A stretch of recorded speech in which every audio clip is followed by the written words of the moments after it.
nkinjira nkareba abana nkuko injara mu gipangu nkaca inyuma nabo nca muri salo ko simbyemerewe. Ntabwo wemerewe kwinjira muri iriya. Oya ntabwo nemerewe kwinjira muri iriya nzu. Abana mubananira? Tubananira ku gikuta cy'inyuma. Bo nshobora no kwinjira ariko haraho ntagomba kurenga. Twarabise yarabimbwa ngo ati ntukara n'igihe nza gakinga wenda nkumva nkako nta nk'urufunguzo rurakubise.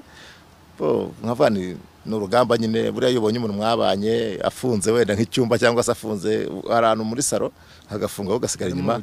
Yego umva asa nk'ukomeretse ukuntu ari kuri hangana. Buriya abana yo bagukunda nawe bakunda baraba bazi ukuri. Abana bahinda bizi bazi ukuri bani n'abanyabwenge. Bahamagara n'abadiyakoni turicara umugore avuga ati nzababwira agushinja iki imbere yabo? Nta kintu ntacyo avuga ko atashaka kubana nanjye gusa. Bamubaza akavuga ko adashaka kubana rwose. Ni ukuvuga niwe wafashe umwanzuro wo kutabana nawe? Rwose ntabwo abishaka. Kuki avuga biriya ikoza analize yawe nk'umugabo nk'umuntu mwabanye burya ku buriri bumwe ubumuzi kuki afata uriya mwanzuro wo kuvuga kuriya hanze? Hari abantu yaryamanye nabo mu itorero, hari abadiyakoni yaryamanye nabo, hari abapasiteri yaryamanye nabo, kandi yaratangiye azabaseserera gahoro gahoro abakangisha ko afite umwuka w'Imana. Nitwa Ntakabanyira Claude. Ndi umubyeyi narabyaye. Ariko ubujiji bwose tubukura he? Ni ka kantu nababwiye nyine k'iterabwoba aratitira ukabona ko ari mu mwuka w'Imana yamara kukubwira ati Imana izakugira gutya kandi nabonye ari psychology. Ntago makanye ko umwuka w'Imana utabaho nawo ubaho ariko iriya nayo ni psychology. Yes, yitwa Claude Ntakabanyura by'umwihariko azwi nka Papa Sharirene nubwo utabivuze. Nawe asengera muri ADPR. Agiye kudusangiza bimwe mu byagiye avugwaho. Hari n'ibyo mwagiye mumwumvaho henshi aho Mama Sharirene yagiye yigisha, aho yagiye atanga ubuhamya kuri YouTube channel hatandukanye, natwe yarabuduhaye atubwira uburyo utamubereye umugabo mwiza. Turashaka kumva urundi ruhande. Twe twarakubuze wari waracecetse ariko ngira ngo Imana ibafite impamvu nyine ibintu bibereye igihe. Yego. Mu by'ukuri wababaje uriya mudamu nicyo mpereyeho mbere yo kwenda nkubaza uko mwahuye. Waramubabaje bigeze hariya? Bo ntabwo ari byo, ntabwo namubabaje ariko wenda uburyo nawe namubabajemo nzi namusanye imbabazi. Bibaho ko abantu bagira ikintu badahuriraho cyangwa se ntamenye ko umuntu akoze n'imikosa ariko ngiye amakosa nakoze amwe wenda ndayazi kandi namusanye imbabazi. So ntabwo rero urwego bivugaho ni hafi ya ntabyo. Bisa nkaho bifite indi ntera nge ntazi impamvu wenda tuzamenya ubutaha. Yego ariko ntabwo namubabaje nkuko wenda bivuga ko umuntu mwabyanye abana ngarakurira ntabwo wamubabaza ngo muzabyare bari abana bangana kuriya. Bakureye dufite imyaka nataye kumukunda akiri muto n'indi mutoya. Ndibaza murusha imyaka 2 hafi 3 aho ngaho kuko ndumva murusha imyaka 2 cyangwa 3. Noneho twahuye mba mu gipangu ahantu hari muri uyu mujyi wa Kigali. Hari akazi nari nshinzwe niwo twabanaga. Nawe hari akandi kazi yakoraga haruguru wenda ntari buvuga izina wajya byivugira buriya murabizi. Yari umukobwa nyine w'umusiramu nanjye ndagasore gatangiye kumenya gutereta ariko mbitinya. Ariko hari igiti cyabaga mu rugo nawe hari igiti cyabaga cy'ipera akacyurira akampopera nkamupopera n'urukundo rugenda ruza buhoro buhoro. Ariko twakundanye kera. Yego ahubwo naramukundaga kandi nkomeza kumukunda ndanamushimira ko kumukunda kwe byatumye hari cyo bindinda kuko nyuma byagiye bindira numva urukundo rwenda uhaye gusa bituma ntinjira mu bindi bintu byinshi. Yego bo wenda ibyo gukwa ndanabashimiye kuba mwagize itekerezo cyo kumpamagara kandi kugira ngo ntangire wenda gusobanura ibintu niko numvaga umutima wanjye uremerewe. Nari tumaze imyaka 9 isaga 10 tutabana.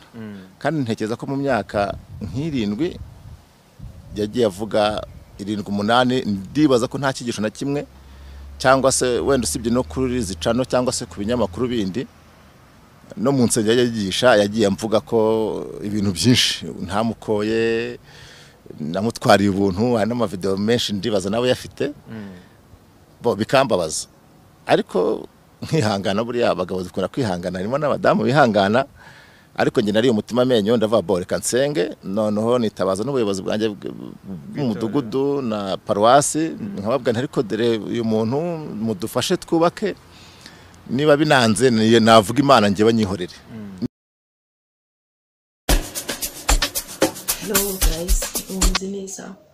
Reka pasuse mwese bakurikiye Umuhiga News Update mbifuriza kugubwa neza, ndetse mbasabira Imana abatameze neza kugira ngo Imana iborohereze mwisi. Niko biba bimeze uko nsanzwe mbibabwira, uyu munsi biba ari byiza, ejo bugaca ibintu bitagenda neza. Kandi nibutse nawe uturanye cyangwa se uri hafi y'umuntu utameze neza, nibura gerageza mu bushobozi buke ufite uwo muntu akugirireho ibyishimo, kugira ngo umunsi umwe azavuga ati nyamara uriya muntu yari umuntu mwiza cyangwa se yigeze kundemera ibyishimo. Iki kiganiro rero nicyo tugiye gukomerezaho. Hashize iminsi kuri social media hatambuka ibintu byinshi bitandukanye, mana yanjye, hari inkuru ziteye ubwoba ku buryo butangaje. Ahangaha rero ndibyo nje ngo tuganireho, ntago ndi umusesenguzi, ariko ngewe ndaje ngo mvuge nanjye uko ibintu mbyumva, hatagira umuntu rwose untera ibuye, nanjye ndagira ngo mvuge uko ibintu mbyumva. Reka duhere kuri aba badamu rero bigize abapasiteri. Muraza kumbabarira kuko ntago abantu benshi njya numva bavuga ngo bimikiwe.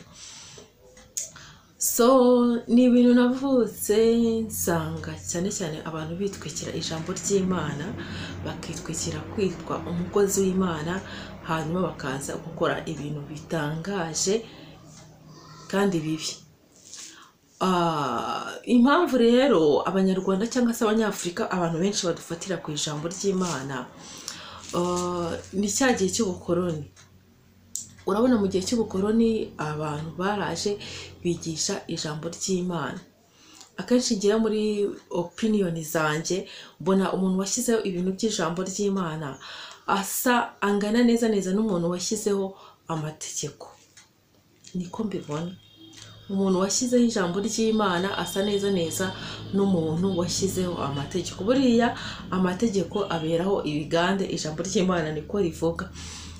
Impamvu amategeko ariho, impamvu hariho umudugudu, ntabwo ari uko umudugudu ariho kugira ngo abaremeshe inama bakoresha umuganda, harimo no kugira ngo akanga abantu babandi b'abanyamafuti, babandi b'ibihazi, babandi mbese badasanzwe. Ibi rero bisa neza n'ijambo ry'Imana. Ariyo mpamvu abanyafurika abantu benshi baje badufatisha ijambo ry'Imana bakadukoresha icyo bashaka. Kubera iki? Abanyafurika cyangwa se abanyarwanda muri rusange, iyo twumvise ijambo ry'Imana turatitira, iyo twumvise Imana duca bugufi tukayubaha. Niyo mpamvu rero abantu bamenye ubwenge barangije bajya gusikaminga ijambo ry'Imana. Aravuga ati nibura nitwaza ijambo ry'Imana nzarya abantu benshi imitima ndetse n'ibyabo. Dufate nk'urugero muri ADPR, ntabwo uri buze kubimbwira ngo ibintu ndi kuvuga nabikuye hehe.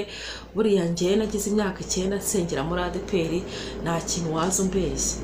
Muri ADPR akantu kenshi gakunze kubamo kandi gakunze kugaragaramo ni akantu k'iterabwoba.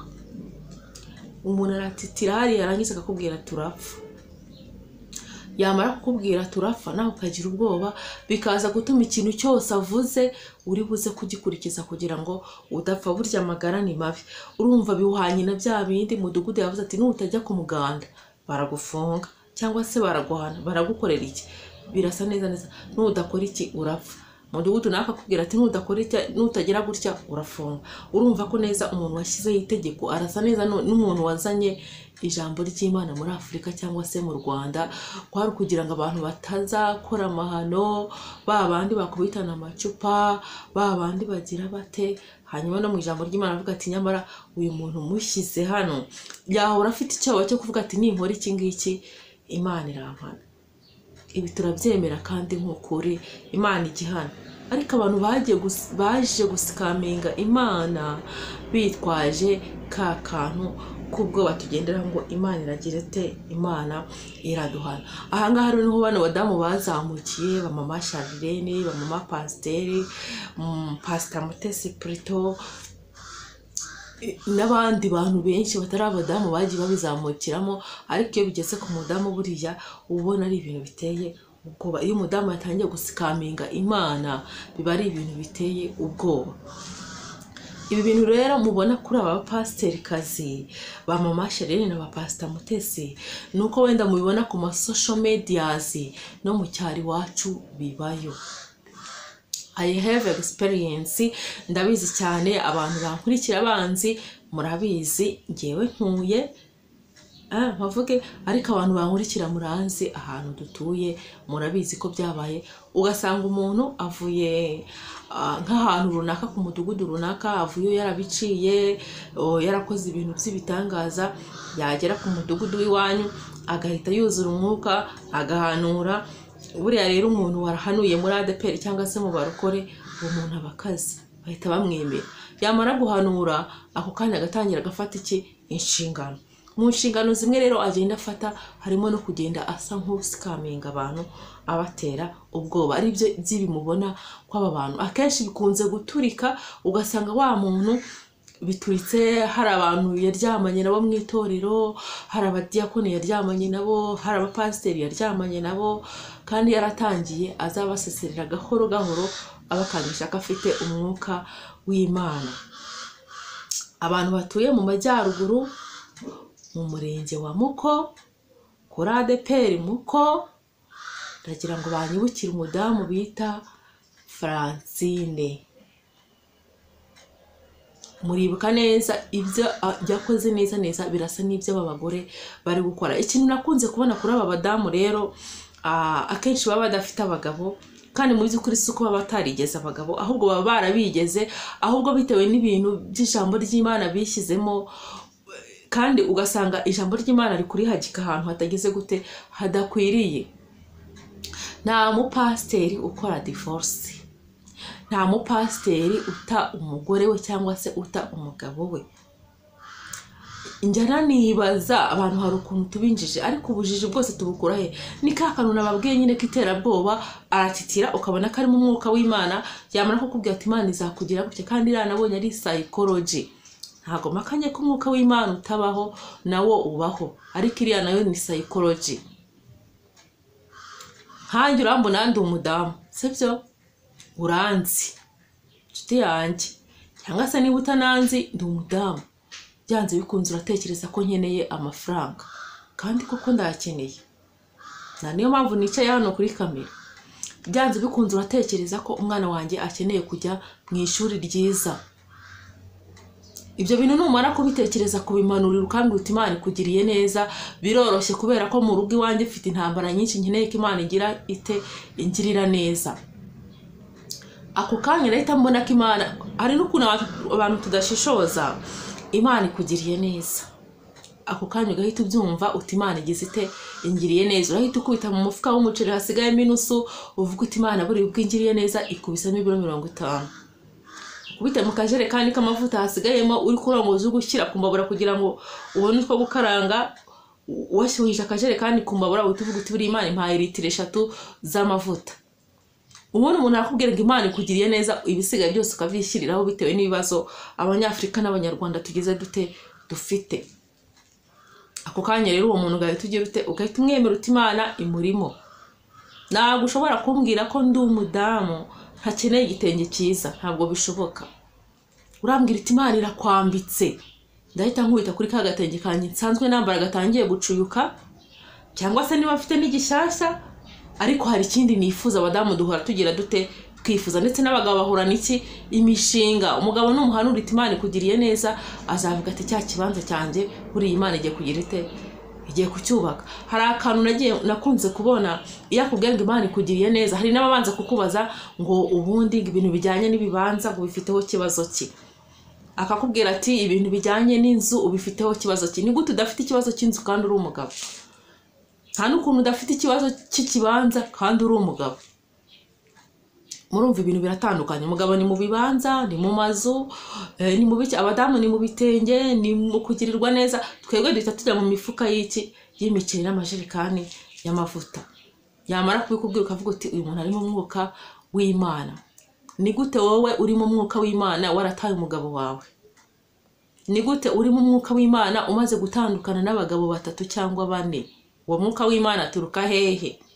umwuka w'Imana arihangana kandi Imana ni urukundo. Nkunda kubivuga, niba Imana ari urukundo, wowe pasiteri kazi ukaba udashoboye kwihanganira umugabo wawe, urimo uraza kumbwira iki?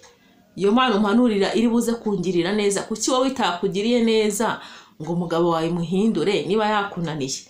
Ese niba Imana igira neza uri kubimbwira, kuki itakugiriye neza ngo iguhe umutima wo kwihanganira umugabo wawe kuko ari umunyamafuti, wowe uri umuntu mwiza?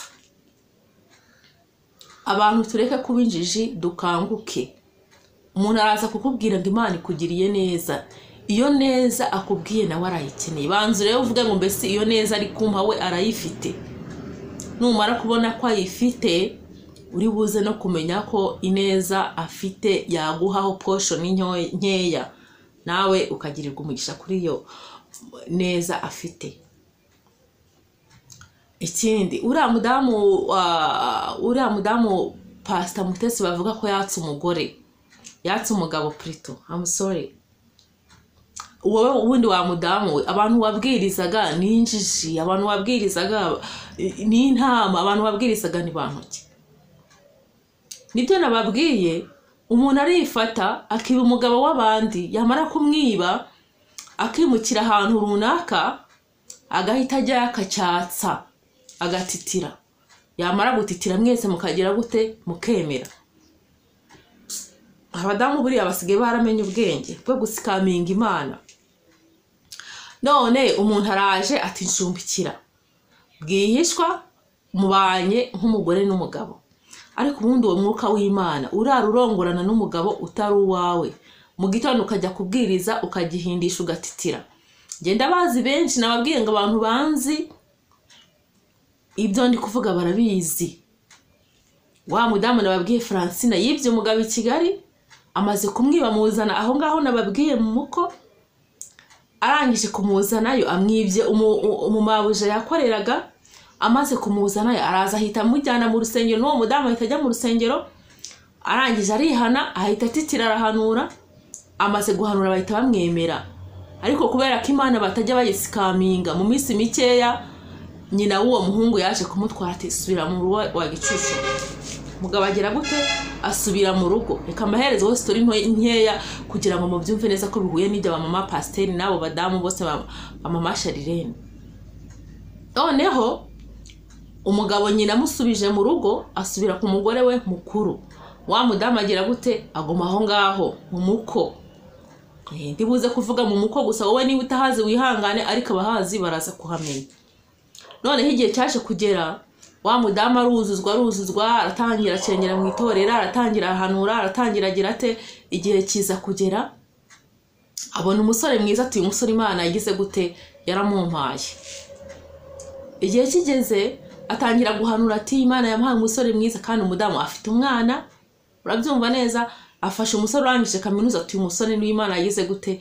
Yampaye. Ahagiye agahanura ati Imana igiye kuma umugabo ugize te mwiza. Uko niko yanabirinduka akamubwira ati wa musore wowe nkubwire, ubukwe bwawe ngiye mbufite hehe mu biganza byanjye. Nimba ishaka kusezerana uzasezerana, nintabishaka ntuzasezerana. Ikintu cyaje gukurikiraho nuko uwo mudamu yaje gufata inda ayishyira kuri wa musore. Urumva, amaze kuyimushyiraho baraburana, umusore aramutsinda kuko byagaragara ko umugore ari wageze gute? Wafashe umusore ku ngufu. Amaze kumutsinda umudamu ararindagira, reka mbivuge gutyo. Aho ngaho amaze kubona ko asebye, yahise yimuka ajya ahandi. Aho handi yageze yahise afata akana k'agahungu karangije mu wa 6 segonderi, agahuma amaso kwa kundi babeshya ngo bahanuye. Amaze kugahuma amaso barasezerana.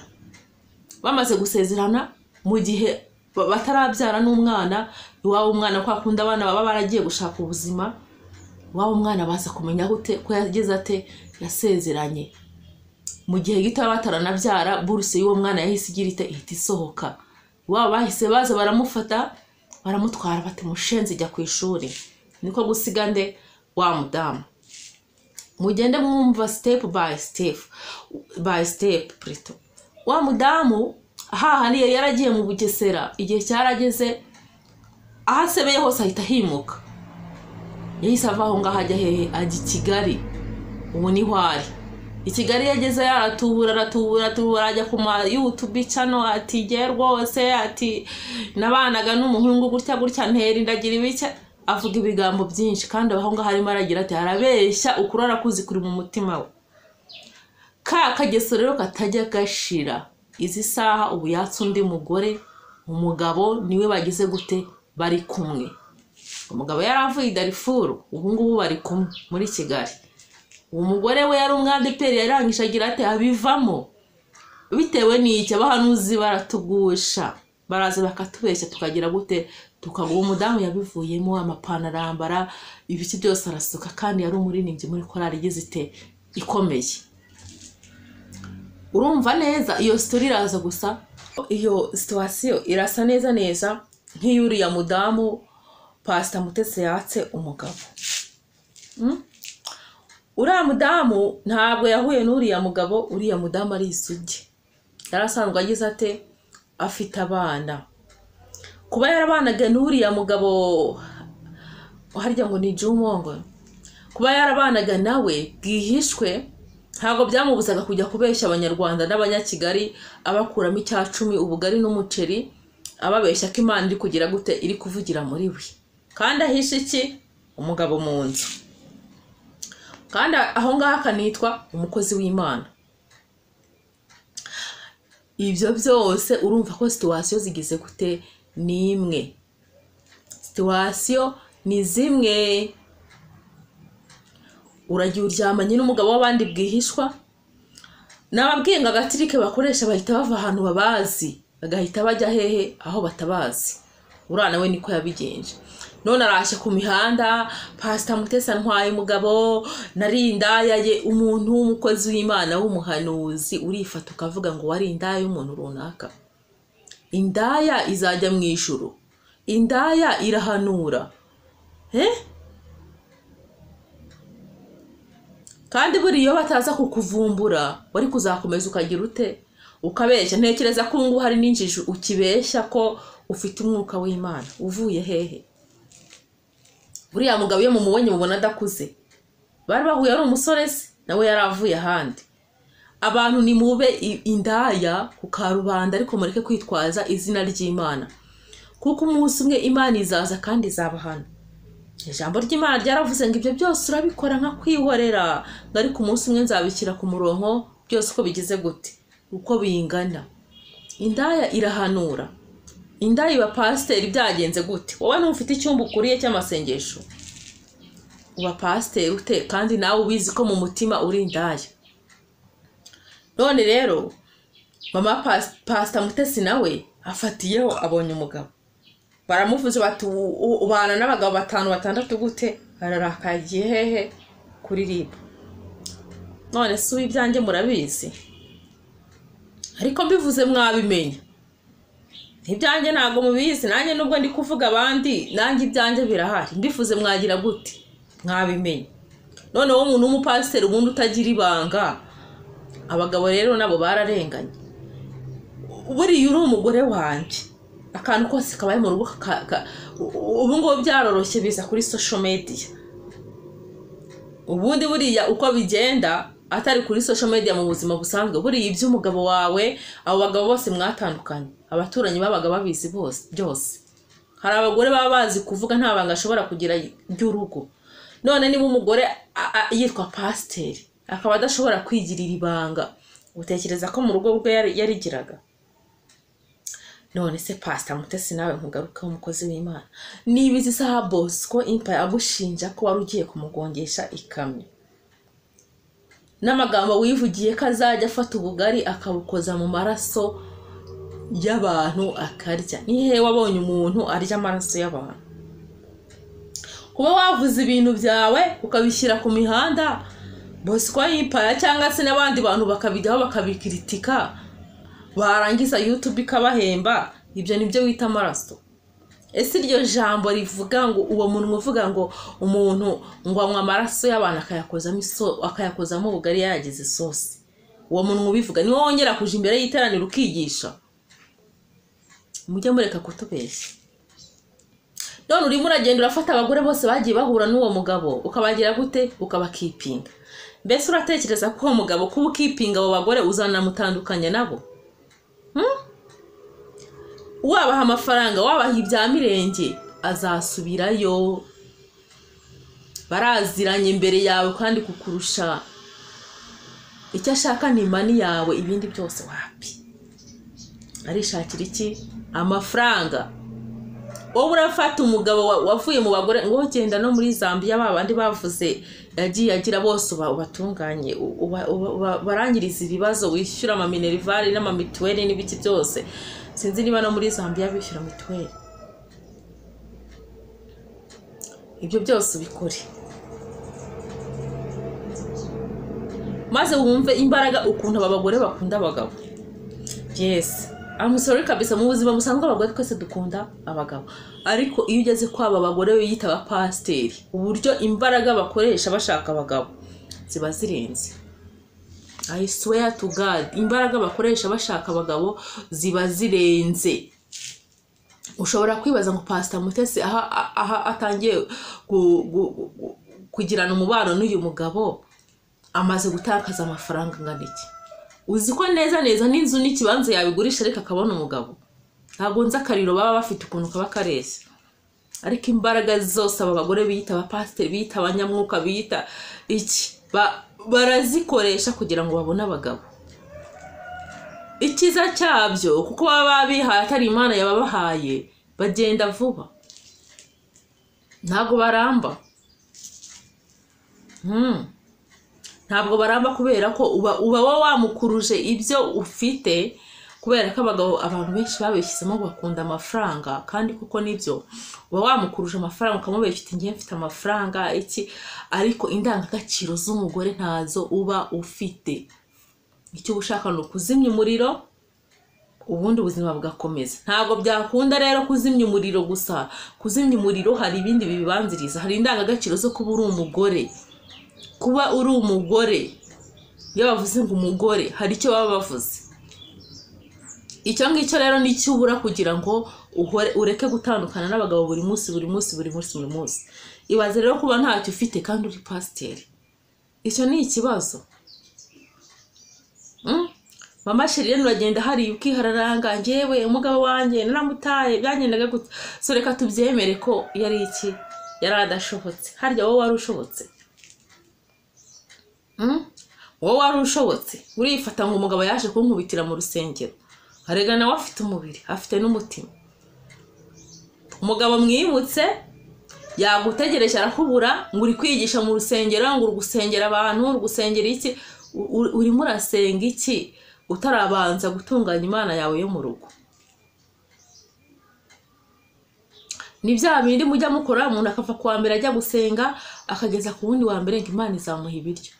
Ntufashe n'umwe ngo ukubure mu mbuga, reka wagiye gusenga. Hanyuma wataha umugabo yakubitami, yagucisha minshi ngo Mana ndageragejwe. Inshingano zawe zo kwitwa umugore ntazo washoboye. Uri muri rukanka gusa ngo umugabo yagusanze mu rusengero agukubita, yagukubise nkeya. Ni gute umugabo mwimutse mu nzu mukajya mu yindi akaguhamagara akakubura, saa yine zikagera ukiri mu rusengero utazi aho umugabo wawe yimukiye? Ese buriya umugabo niwe wari ukwiye kuzinga matera akayishyira ku mutwe akimuka ngo wowe uri gusenga Imana? None imihanda ugize utema Mama Shirlene kugeza izi saha imihanda warafatishije, urimo uraza uravuga urabeshya abantu ngo uri umukozi w'Imana, warataye umugabo wawe. Umugabo wawe yaravuye hanze, yamara kuva hanze akazana amafaranga akakubwira ati tujye kugura inzu tubane sheri, ukabyemera. Mwumve ukuntu ubukozi bw'Imana mu buvanga n'ubukozi bw'ibireka mivuge gutyo. Wamara kubyemera ya mafaranga ati tujye gushaka inzu, mumaze gusinya akiri kumwe n'abagabo mumaze kuguriraho inzu, uhita utega moto uragenda ujya gutanga ikirego ngo mutandukane kugira ngo profite kugabana kuri iyo nzu. Warangiza ngo uri umukozi w'Imana, ngo umugabo wanjye yarananiye. Buya reka mbabwire abadamu bankurikiye, ushobora kubana n'umugabo pe adashobotse, birashoboka. Byibuze yagukunda ujye ubiha agaciro. Byonyine kuba gukunda nubwo adashobotse ujye ubiha agaciro.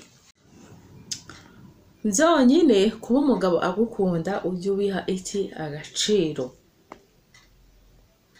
nizi saha umugabo wawe ashobora kuba kigutekereza kuko yagukundaga kandi amabi yawe ugize ute urayazi mama Sharirene ngende umwana urambyaye ariko amabi yawe urayazi aho ngereye hano kuri iyi mihanda maze kumenya byinshi byawe bibi ariko umugabo wawe niwe wagize ute niwe wagize icyasha niwe wagize ikibazo mu nyungu zawe bwite kugira ngo ugire ute wibonere amafaranga so rero ikindi navuga kuri aba badamu baba bakirijwe mu matorero runaka bafite ikintu twakwita nk'urubaraga baba barihaye ntago nzaho baba bararukuye aba badamu bagira akarimi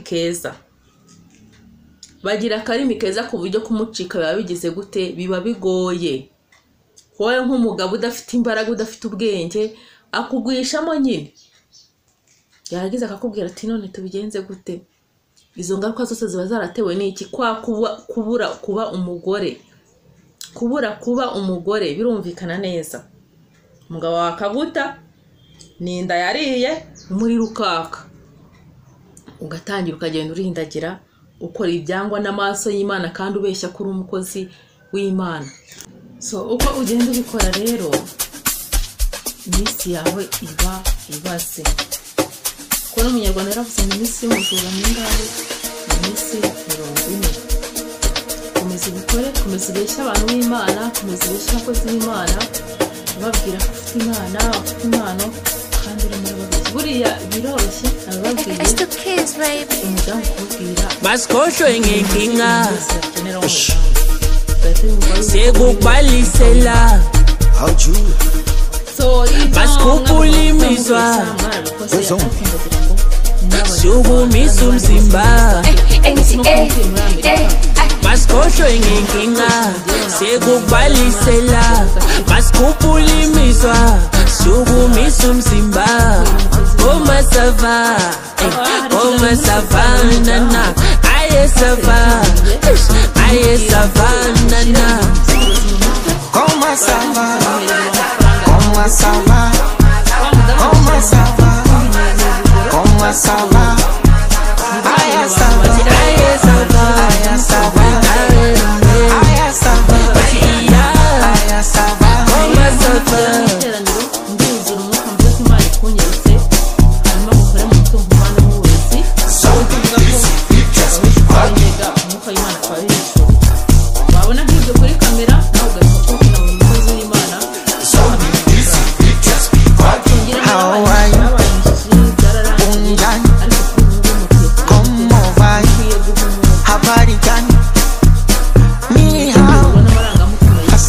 Alaikum. ¿Cómo estás, amigo? Namaste. ¿Cómo ça va? ¿Cómo ça va? ¿Cómo ça va? ¿Cómo ça va? Aya ça va. Aya ça va. Aya ça va. Aya ça va. Aya ça va. Como ça va? Unyaka savana chiga bonu ya tetela when the shot namthatha asa ay manu yasakuna nangathi namshange phatha athi koma savana mina ngisithandela istenso ma masikosho ingenkinga sekubhalisela masikhubulimizwa sukumisa umzimba Ujinga sikutaka kwenda yani nikujumiza nimeatakupenda Como ça va? Como ça va? Como ça va? Como ça va? Como ça va? Como ça va? Aye ça va? Como ça va? Aya ça va. Aya ça va. Aya ça va. Aya ça va. Aya ça va. Como ça va?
cyiza.